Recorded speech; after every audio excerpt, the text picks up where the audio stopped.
Hello, and welcome to a special Christmas edition of the Ron Paul Liberty Report. My name is Kelley Paul.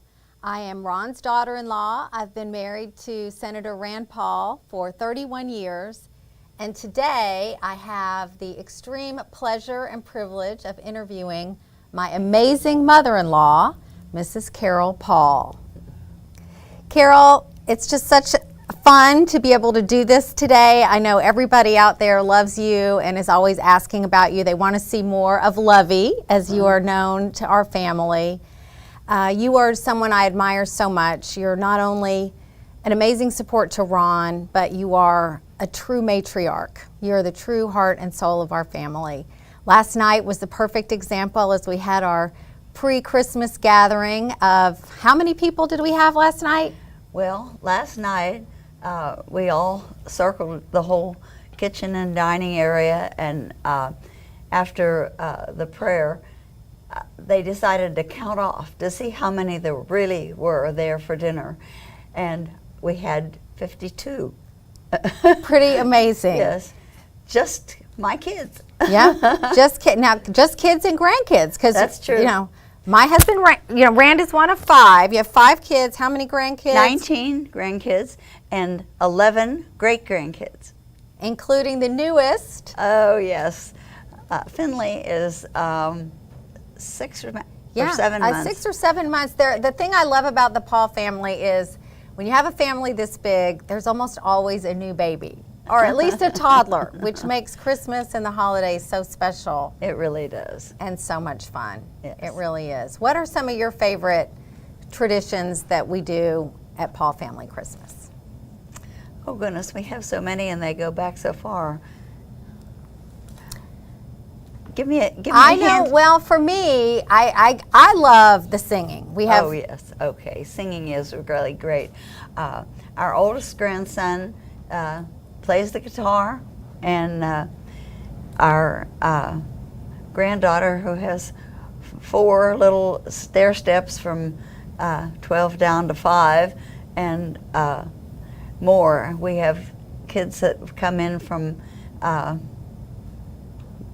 let's see, who came the farthest? I hadn't thought about that. Well, so we all fly in, like, of the 19 grandkids, and we took that amazing picture last night because they were all there, the 19. So we have 3 sons in our family, one in Washington, D.C., one in Cincinnati, and one in Norfolk, Virginia. They all flew in. Okay. And we had quite a few from here. And Valerie's from there. Valerie's our fellow Kentuckian, like us. Of course, Yeah. Rand and I flew in from Bowling Green, Nashville, our closest airport, with our son Duncan, and his girlfriend lives in Bowling Green, so we all flew together. I thought that was nice.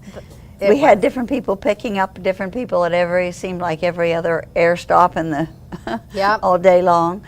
But we're really, really, really fortunate. It's the first time that we were able to get a picture of all 19 grandkids all there at the same time. Somebody always has something going on that they have to be somewhere or other, but the 19, it was exciting to have them. We didn't try the 11 little ones because they don't always sit for a picture, but they did. No, I think we did actually get one. You? Yeah, we did. We did get a great grands too. So that's great. But yeah, you're right. Matt has always been the leader on the guitar, but then now, of course, we have Laura's husband, Kent, plays guitar. Our sons play guitar, so someone's always picking up a guitar, and then Matt's son was on the piano too. Well, all of them play the piano, but they're all, some very beginners. But no, we're really proud of all of them. We have some great athletes coming up, and that's exciting. We always have a sporting event to attend if we can. Yeah. Well, when people ask me to describe Paul Family Christmas, this is the way I describe it. I say the great thing about a huge family when you have this big gathering is that there's all kinds of things going on. If you want to go out and play basketball, there's probably somebody outside playing basketball. If you want to do a puzzle, Lovey's got the great puzzle table. Yeah, I do have that set into the garage this year.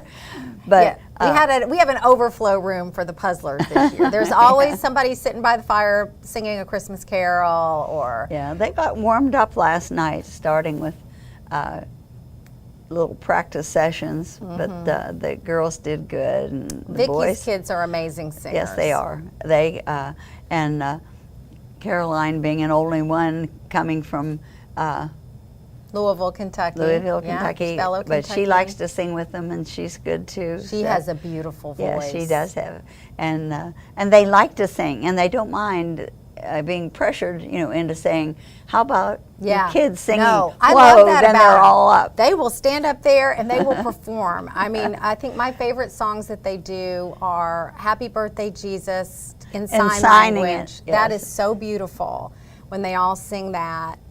We do have a family member that's deaf, so it's just really moving when they do that song. And then my other favorite is when they do "Seek Ye First, the Kingdom of God." They're good. Yes, they're good.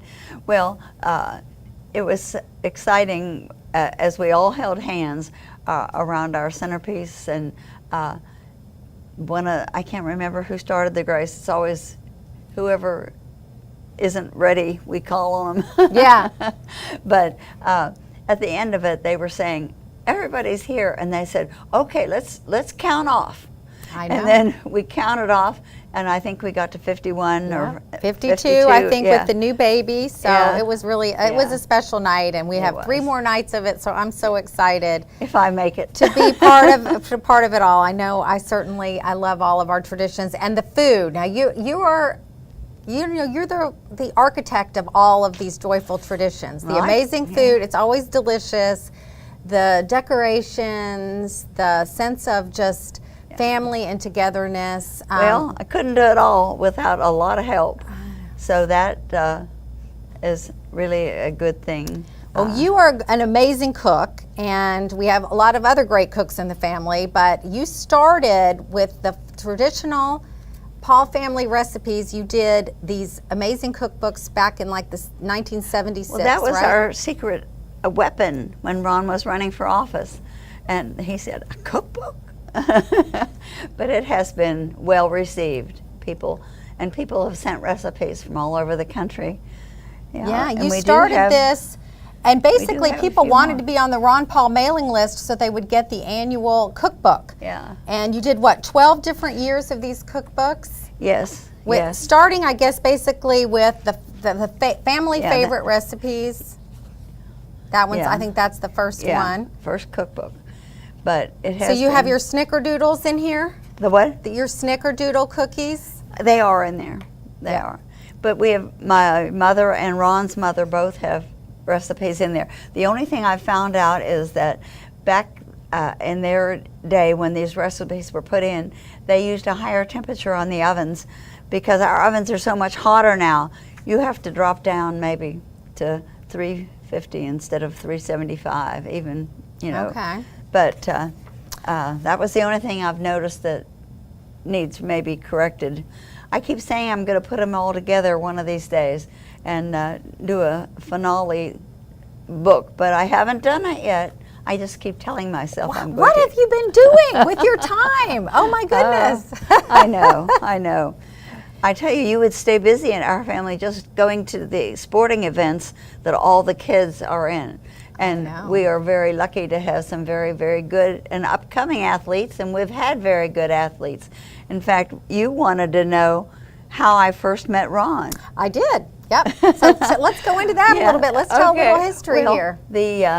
I guess I was in the 8th grade, and I had a friend who was a big senior in high school, and she was going to take me to a track meet.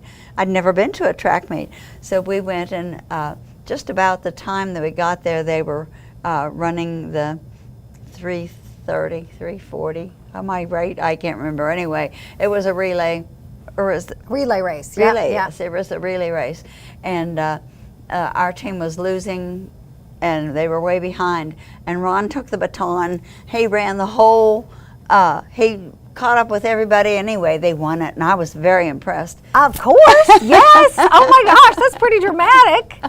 Yes, it was, especially for our first track meet. But Ron was a state champion track, and he was good in the 330 and the 440 and the 100, and I knew he did them all the quick races. Wow. Not the mile and things like that, but he was good. Yeah, great athlete, super smart, and pretty good looking. Oh yes, I would say so. I would say so.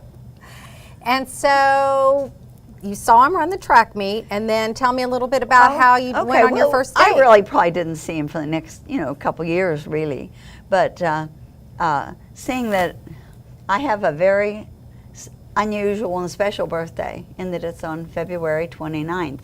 And that only comes once every 4 years. So my dad, from the time I was a kid, saying, oh, on her 16th birthday, we're going to hire a hall, we're going to do all this, we're going to, he just would build it up, and he'd go to the desserts we're going to have and all this kind of stuff. And he said, oh, we're going to have hollowed out candy bars with chocolate ice cream and vanilla on either end. He just built it up, and then finally it came true. It had to happen. So all the girls were invited, and they invited a date. And I invited Ron, and he was not really, he was a sportsman. He wasn't really a dating person.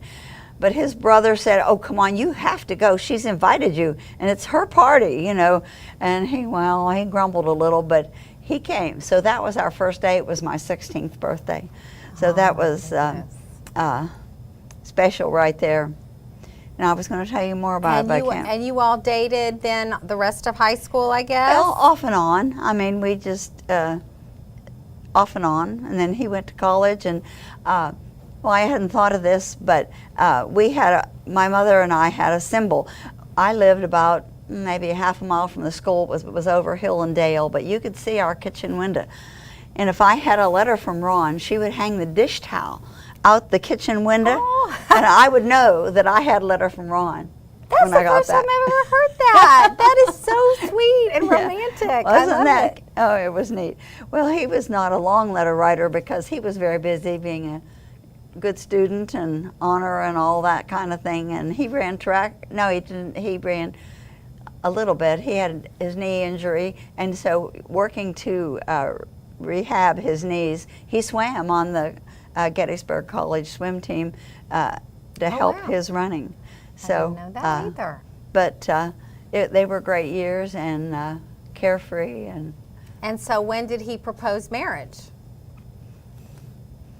Well, let's see.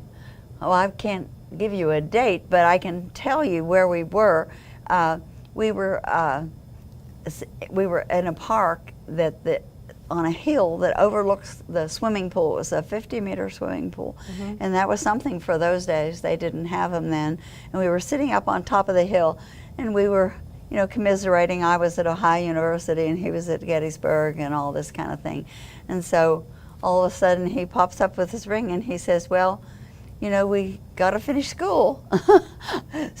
But he gave me the ring that night, and I can't remember if my parents, I guess they knew about it ahead of time, all that formalities of those things, but I was excited about being engaged, and we finally married his last semester of school. It was really fun on the campus because we got to be chaperones for the fraternity parties. Oh, okay. So you were married while he was still in school then? Just three months, the last 3 months of his college. You all were the old married couple. Yes, we were, yes. I had to do my education quick so that I could make the most money to put him through med school. I didn't do it alone, of course. We had a lot of family help. But we were very fortunate to be able to do all the things that we had planned. And so right after graduation, he went to med school at Duke University, right? Right. And you all moved to Durham. Yes, and at Durham, to make enough money and pad our currency, we raised collie puppies, and so we had one collie puppy that had 12 puppies one year, and we were so excited about these puppies and all. Of course, by that time we had 2 kids. They were Ronnie and Lori were like 9.5 months apart, and the people back in Pennsylvania, when we were at Duke, wanted to meet these kids and see these kids for the first time. So we had to go back. So we had to we raised these puppies and sold them to make enough money for gas. And Ron knows all the statistics. He'll say he had X number of dollars in his pocket, and that had bought gas all the way to Pennsylvania and back to North Carolina. Wow. But So you got to go home for the holidays and show off those new babies. Yes, my beautiful children. Selling that little... Yeah. Then, of course, we added 3 more to end up having 5, which made it, rounded it out. We had a boy and a girl, and then 3 boys in a row after that. So 2 boys in a row after that. Yeah. After that. Rand and Robert. Yeah. And then we the had star was born. We had icing on the cake. Yeah, we had baby Joy. Yeah. Yes. And baby Joy, of course, is a doctor now, an OB doctor. So she's grown up and has 6 kids. So she did add to the numbers. And she did. Joy did more than her part. I always say Joy makes me feel like a low achiever in life. She's an OBGYN, successful, busy practice, and mother of 6 amazing kids. I know, so they are. They are. I'm proud of all of them. I mean, they are great. 19 grandkids is a great thing. And did I tell you that we counted off? Yes, we did. Yes, we did last night. Yes. And that, so I think a couple may be leaving today, so our numbers will be a little bit diminished tomorrow, but we'll still probably have in the high 40s for the rest of the weekend, I think. Yes, I think we will, because I think we have some extra people. Oh, good. That couldn't stand not coming and seeing the crowd.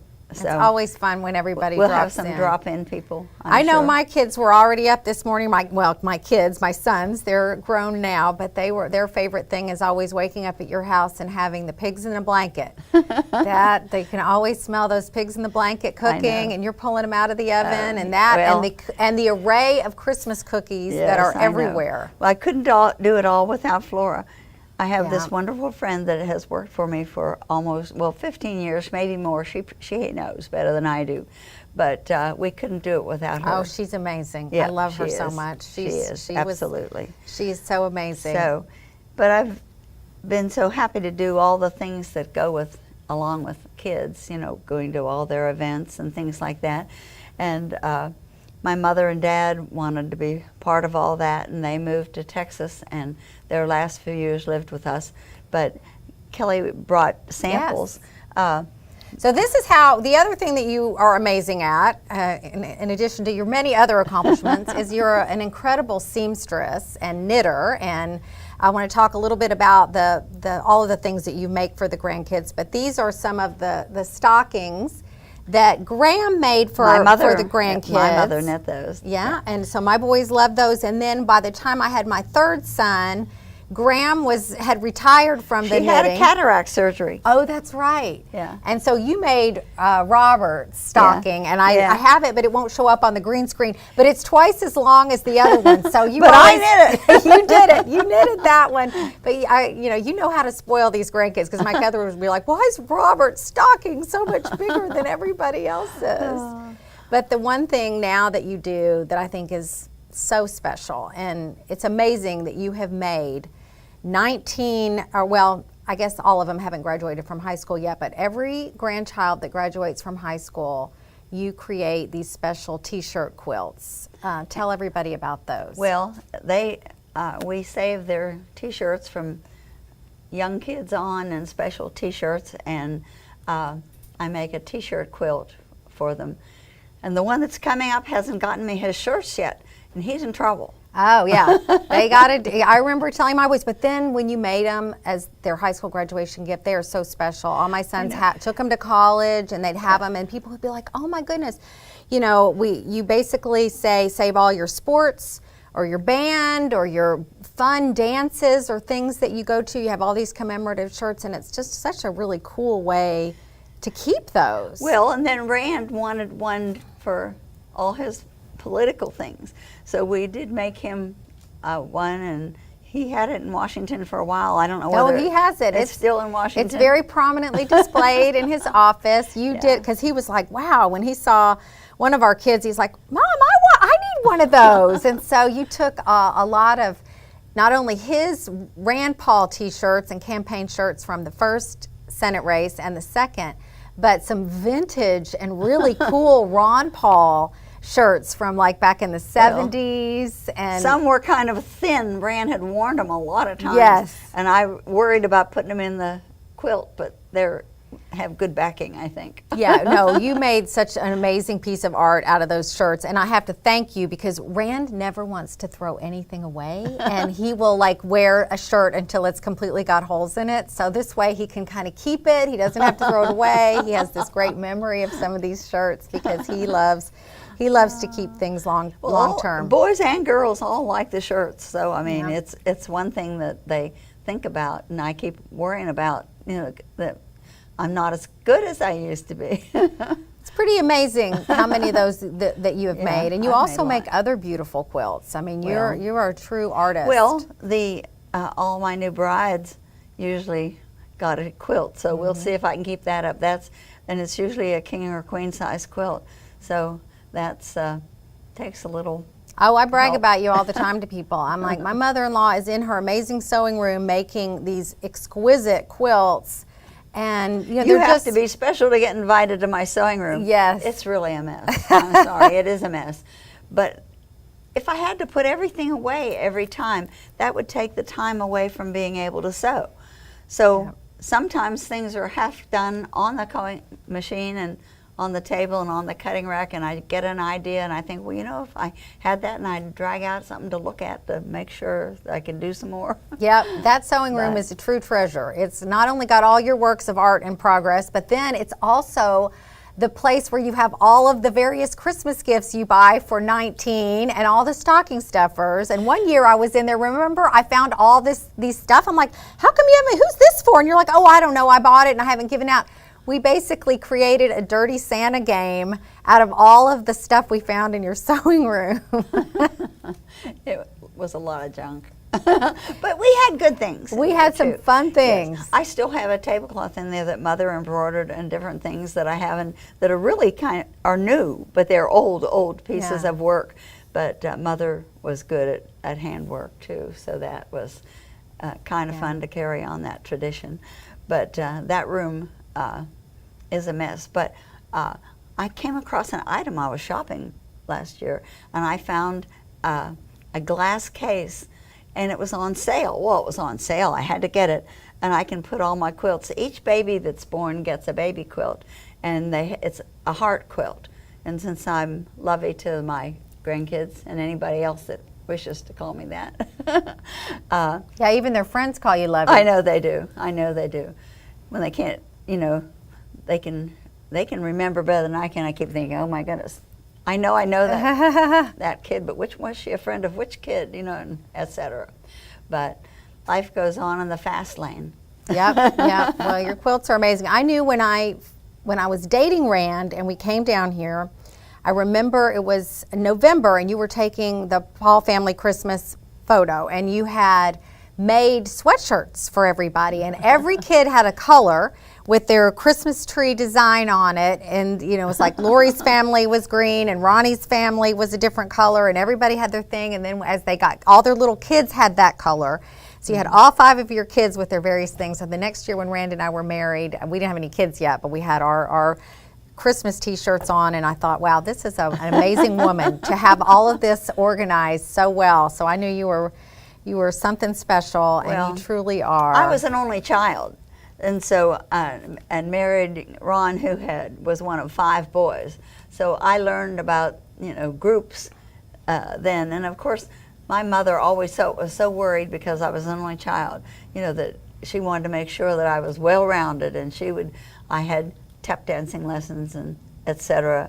until I got good enough that I could be a teacher's assistant. So I tap and ballet and twirling a baton. In Michigan, when he was in residency, the next door neighbor had a brownie troop, and I said I had done Girl Scouting and loved it with all my kids and all, so I went over and helped her some with the Girl Scouting. And so she said, you could teach these kids to dance. Why don't we let's do a little dance studio.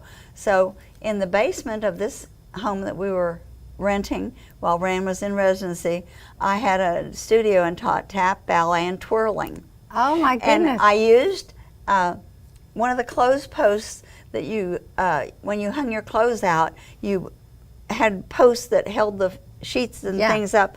So I put it on the wall and made a ballet bar out of that, and the floor was just tile, so we did the tap dancing on that floor, and that was when we were in Michigan.